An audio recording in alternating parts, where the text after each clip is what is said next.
troisième, c'est Indiquez-vous en vidéo. Donc comme d'habitude, je vais vous présenter les livres que j'ai lus, les livres que je lis et les livres que je compte lire. Donc je vais commencer par un coup de cœur, Nos étoiles contraires de John Green. Donc c'est vraiment, comme je vous l'avais dit la dernière fois, je ne savais pas du tout ce que racontait le livre.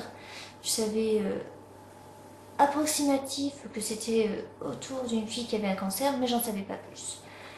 Je vous résume l'histoire. Donc Hazel, une jeune fille de 16 ans, est complètement déprimée par la vie, elle a un cancer et du coup elle n'est plus motivée pour rien, pour sortir de chez elle surtout.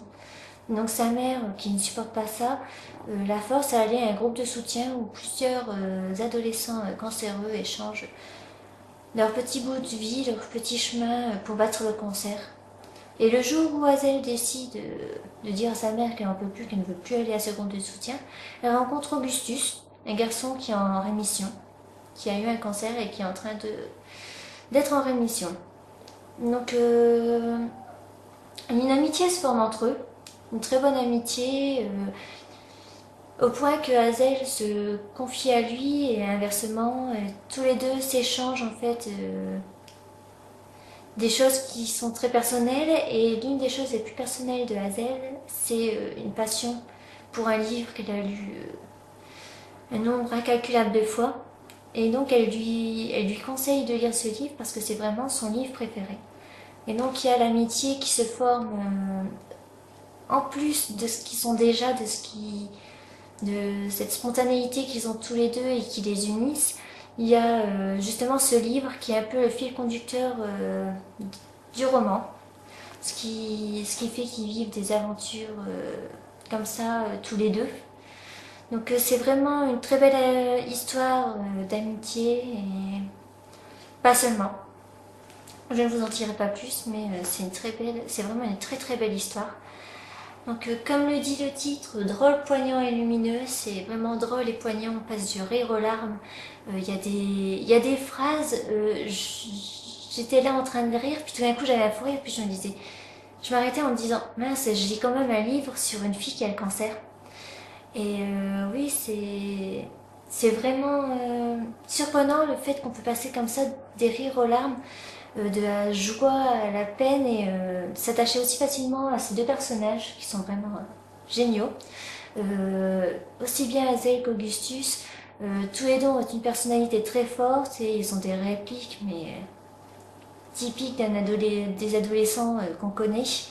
Mais c'est ce qui fait que ça rend plus réel et qu'on s'attache plus facilement au personnage, parce que on a vraiment l'impression d'avoir déjà vu ce genre de personnes. Moi qui ai une petite sœur qui est adolescente, j'ai retrouvé des fois des répliques que ma sœur pourrait très bien me dire.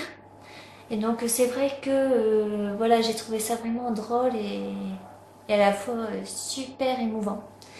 Parce que j'ai failli pleurer, ce qui est très rare quand je lis un livre ou quand je regarde un film, c'est rare que j'arrive à pleurer. Et là, j'étais vraiment à deux doigts de pleurer. Donc félicitations, j'ai vraiment beaucoup aimé. Je pense qu'il mérite son titre de meilleur roman 2012 parce que c'est vraiment un très beau livre et je comprends pourquoi ça a été un si gros coup de cœur. Donc voilà, pour ceux qui ne l'ont pas encore découvert, je vous le conseille fortement parce que c'est vraiment un très très beau livre. Même si c'est pas votre style de lecture, lisez-le. Lisez-le. Ensuite, j'ai lu Lovely Complex de Ava Nakahara. Donc je vous en avais déjà parlé du tome 1, donc le tome 2 c'est le même principe, c'est le même personnage, vous prenez tout et on recommence. Je suis toujours aussi attachée aux deux personnages qui sont toujours aussi drôles, voilà, c'est un petit peu chien et chat, ils s'aiment et ils se détestent à la fois. Donc c'est une amitié un petit peu ambiguë parce que ils sont amis mais ils veulent pas être plus, mais à chaque fois que on leur dit qu'il fera un beau couple, ils se prennent la tête, ils se vexent et voilà, ils se braquent. Donc c'est vraiment un second tome que j'ai beaucoup aimé, j'ai hâte de lire les prochains, mais je n'ai pas encore eu le temps. Mais c'est vraiment un manga très frais, très sympa à lire. Et voilà, j'aime bien, c'est sans prise de tête quoi. Ensuite, alors il y a 2 semaines, je me suis acheté une liseuse. Donc voilà, donc depuis, je ne la quitte plus. Je suis toujours en train de lire des livres dessus.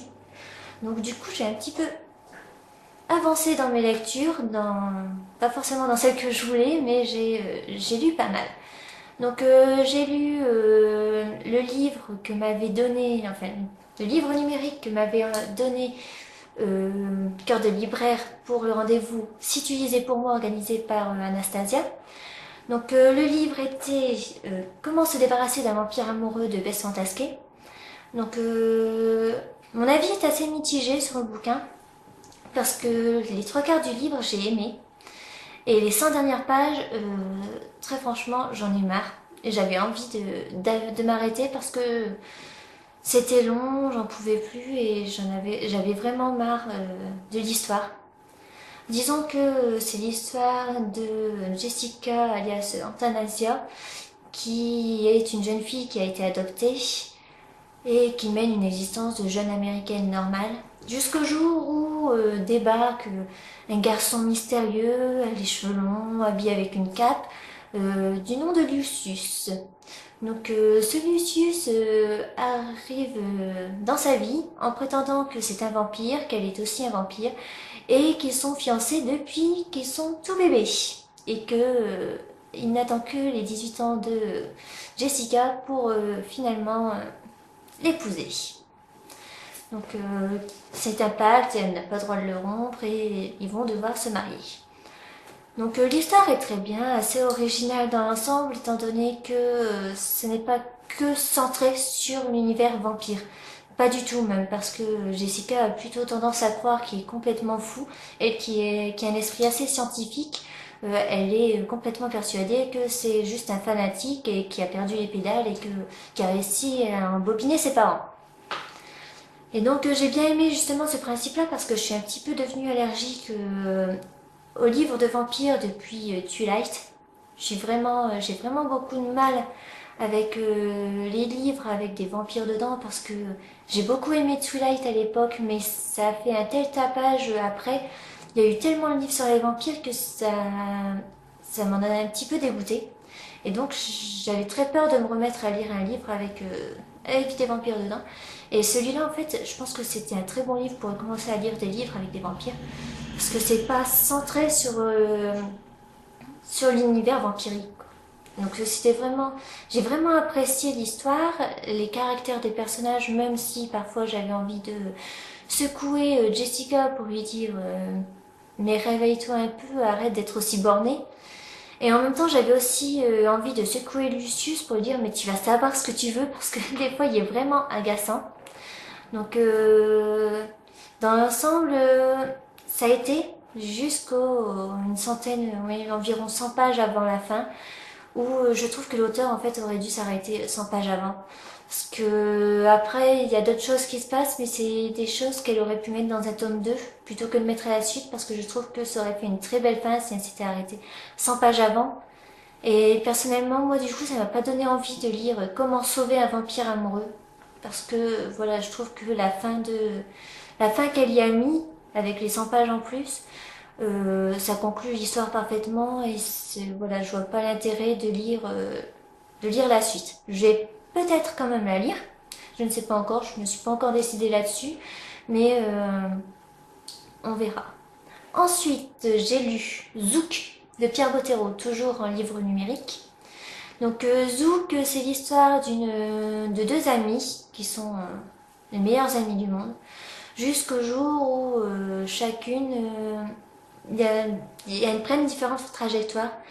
Pour ce qui est de Anouk, alias Zouk, c'est enfin, après un cours de danse, elle a pour obsession de perdre du poids et ça devient un petit peu vraiment plus qu'obsessionnel.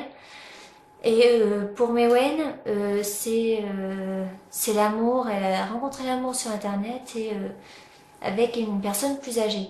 Donc les 2 amies, les 2 meilleures amies qui se racontaient tout, que rien ne séparait, du jour au lendemain sont un petit peu séparées par ces histoires parce qu'elles ont chacune leurs problèmes et elles n'arrivent pas à s'en parler, à se confier, parce que l'une n'arrive pas à comprendre l'autre. Et donc c'est une très belle histoire, très bien écrite. J'adore la plume de Pierre Bottero. Vraiment, c'est vraiment un auteur remarquable. Dommage qu'il soit plus parmi nous. Malgré tout, je préfère dans la fantasy. Parce que là, Zouk, j'ai beaucoup aimé. Mais je m'attendais vraiment à mieux que ça. Je trouve qu'il est passé trop vite sur certaines choses en fait. Il est passé trop vite sur des choses où j'aurais aimé avoir plus de détails pour m'imprégner un peu plus des personnages et de leur histoire. Donc vraiment l'histoire est magnifique, mais il manque ce petit plus qui fait que j'aurais pu avoir un coup de cœur pour l'histoire parce que voilà, pour moi il n'y a pas eu assez de détails sur l'univers des deux filles. Donc ensuite, ce que j'ai lu. Donc, 2 filles plus 3 garçons moins les parents égale 10 choses que nous n'aurions pas dû faire, de Sarah Minowski. Donc, toujours livre numérique. Donc, c'est l'histoire d'April, une jeune fille de 16 ans qui apprend du jour au lendemain qu'elle va déménager. Enfin, son père lui annonce qu'elle va déménager. Donc ses parents étant séparés, sa mère vivant en France, elle vit avec son père et son père lui dit que voilà, maintenant, elle va devoir quitter ses amis et son petit ami, sa vie au lycée, pour aller habiter dans un autre département qu'elle ne connaît pas du tout, dans un autre état. Et du coup, pas du tout d'accord pour déménager. Elle propose à son père de la laisser vivre chez une de ses meilleures amies, et Vi, donc Violette. Elle s'appelle Violette, mais dans le livre, elle est tout le temps appelée Vi, euh, qui vit avec sa mère. Donc son père finit par accepter, seulement ce qu'il ignore, c'est que la mère de Violette est en tournée. Elle est comédienne et elle est partie en tournée pour 6 mois. Donc les deux jeunes filles vont se retrouver toutes seules dans une maison. Donc, petite manigance pour faire croire au père que il y a un adulte responsable avec eux et que tout va bien se passer. Donc, création d'adresse mail et tout. Et elles vivent vraiment comme 2 adolescentes qui vivent seules. Donc, soirée, elles font venir des amis, justement petit moment avec ses amis, sans prise de tête et sans parents pour leur dire ce qu'il faut faire. Et donc, c'est un livre vraiment très sympa que j'ai beaucoup apprécié, que j'ai beaucoup aimé lire. Et le seul reproche que j'aurais à faire, c'est la manière dont sont racontées les histoires.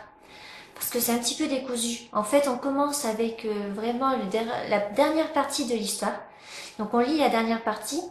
Ensuite, on revient quelques mois en arrière à l'annonce, quand son père lui annonce qu'elle va déménager. Et en fait, à chaque fois qu'elle pense à quelque chose, par exemple, elle pense au fait qu'elle vit seule avec son père et que ses parents sont divorcés, on revient en arrière pour qu'elle nous explique justement comment elle a su, enfin, quand l'annonce du divorce de ses parents. Après, on revient donc au moment où il lui annonce que il va déménager, puis elle parle de son petit ami, puis elle revient en arrière pour raconter sa rencontre avec son petit ami. Et c'est constamment comme ça en fait. Elle alterne entre moment du passé qu'elle se souvient, un moment où elle évoque un personnage ou un fait, et moment du présent, si on veut, où elle raconte l'histoire, comment elle a manipulé son père pour vivre avec sa copine, comment c'était justement de vivre avec cette copine. Et donc, voilà, on arrive à découvrir tous des petits morceaux comme ça par petites bribes. Donc j'ai beaucoup apprécié malgré tout. J'ai eu du mal à m'y faire à cette construction, mais finalement en fait on s'y fait et j'ai beaucoup apprécié justement ce bouquin qui est vraiment sans prise de tête. C'est le genre de livre qu'on lit en été parce qu'on veut pas on est sur la plage et on veut pas prendre quelque chose de trop sérieux, on doit trop se concentrer. C'est vraiment vraiment léger et vraiment très sympathique à lire. Voilà, donc maintenant je vais passer à mes lectures en cours. Donc lecture en cours, Les enfants de paranoïa de Trevor Shale. Donc j'ai commencé il y a un moment et en fait entre deux j'ai eu ma liseuse et j'ai lu beaucoup comme vous avez vu j'ai lu 3 livres numériques. Mais là je suis à un peu plus d'une centaine de pages, donc j'aime beaucoup l'histoire, j'aime beaucoup ce qui s'y passe. Le gros problème c'est que c'est vraiment des gros pavés, il y a très peu Je vais vous prendre un exemple, voilà. Il y a très peu de narration. Voilà, regardez. En général, c'est comme ça tout le long du livre. Et du coup, ça fait vraiment gros. Enfin, on lit peu. Enfin, on a l'impression de lire peu parce que on ne lit pas beaucoup de pages. On n'avance pas beaucoup dans les pages. Mais malgré tout, on a quand même lu beaucoup parce que les pages sont bien remplies. Donc, Les Enfants de la Paranoïa, c'est l'histoire, donc avant tout, de Joseph qui nous raconte en fait sa vie, la vie des enfants de la paranoïa. Donc en fait il nous raconte, c'est un petit peu, c'est entre la science-fiction et le policier. Policier pourquoi? Parce que c'est un petit peu une guerre entre deux clans et que c'est un petit peu tueur à gages en quelque sorte. On peut les qualifier de tueurs à gages. Et en même temps, c'est quelque chose qui n'existe pas dans la vie actuelle. C'est-à-dire que nous, on est dans la vraie vie et selon, si on prendrait leur histoire, c'est-à-dire que nous, on ne se rendrait pas compte que en plus de nous, en fait, il y a une guerre que personne n'est au courant. Il y a deux clans justement qui s'entretuent constamment et que tous les meurtres qu'on verrait à la télé, en fait, ce sont de simples conséquences de cette guerre. Et que ce serait juste camouflé. Donc voilà, c'est à propos de ça que le livre traite. Donc il y a plusieurs règles pour les enfants de la paranoïa.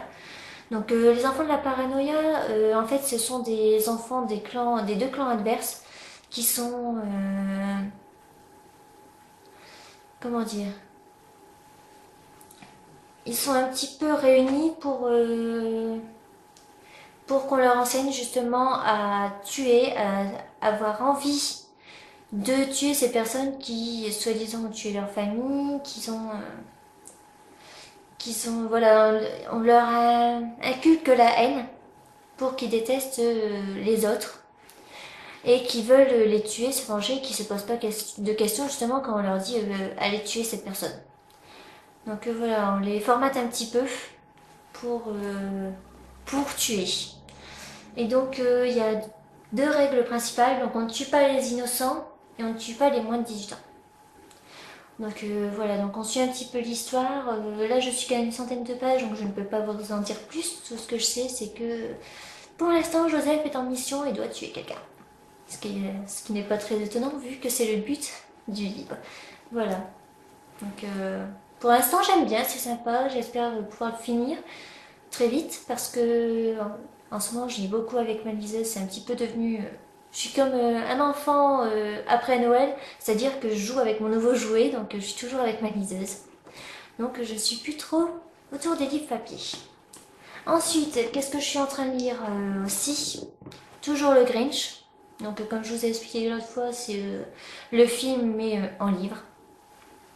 Donc j'avoue que j'ai pas avancé du tout parce que j'ai lu quelques pages donc il y a quelques semaines et j'ai mis de côté parce que j'ai voulu avancer dans autre chose et j'ai complètement oublié. Donc je ne l'ai pas fini. Maintenant donc on va passer au livre que je compte lire. Premier livre, Le Manoir des Immortels, tome 1, donc d'Aimé Carter. Donc Le Manoir des Immortels, donc c'est un livre que je vais lire dans le cadre du deuxième rendez-vous, donc Et si tu lisais pour moi. Ma binôme est Anastasia, donc l'organisatrice de l'événement, du rendez-vous. Donc on s'est vu avec Anastasia pour s'échanger les livres et elle hésitait entre deux et donc moi j'ai choisi de lire celui-là après qu'elle m'ait proposé les deux. Donc je vous les résumer. Quand l'étrange jeune homme rencontré dans les bois qui bordent le manoir lui affirme qu'il a le pouvoir d'exaucer son vœu le plus cher, prolonger la vie de sa mère gravement malade, Kate se refuse à le croire.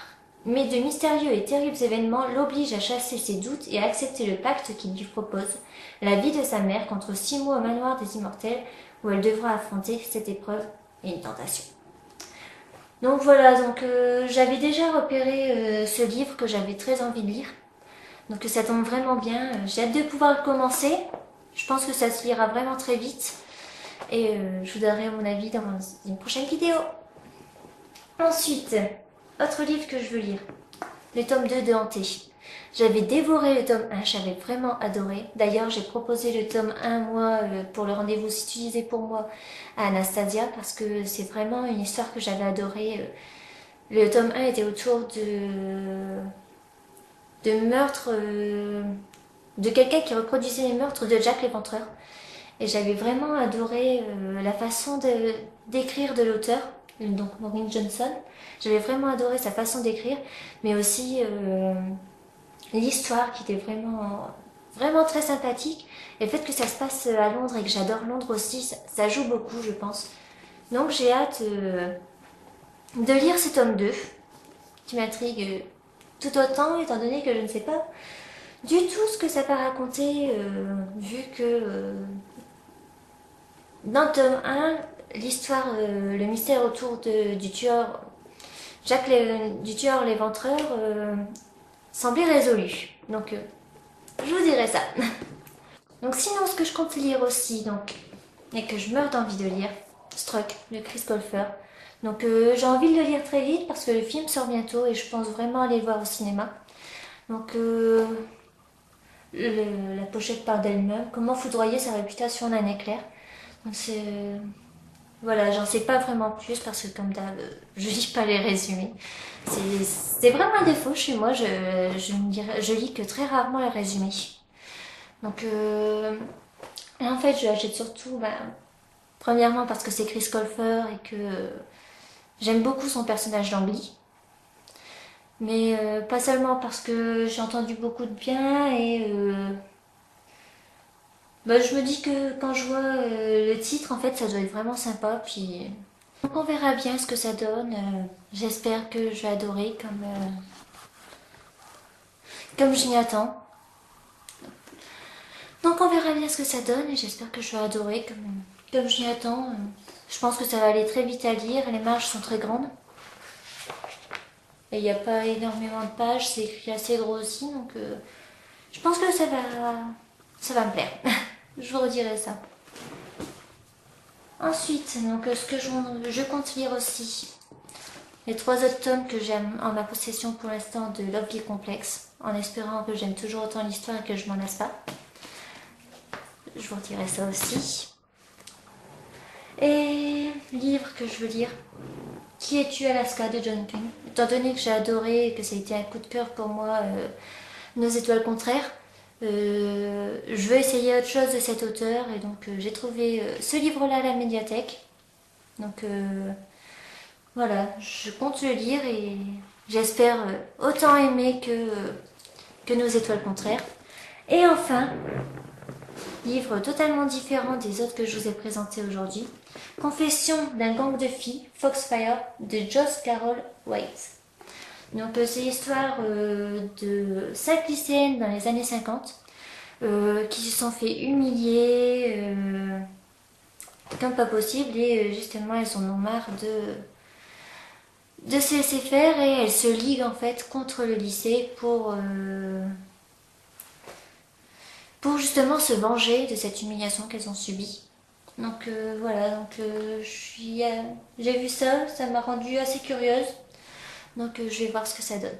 Et voilà, c'est tout pour cette semaine.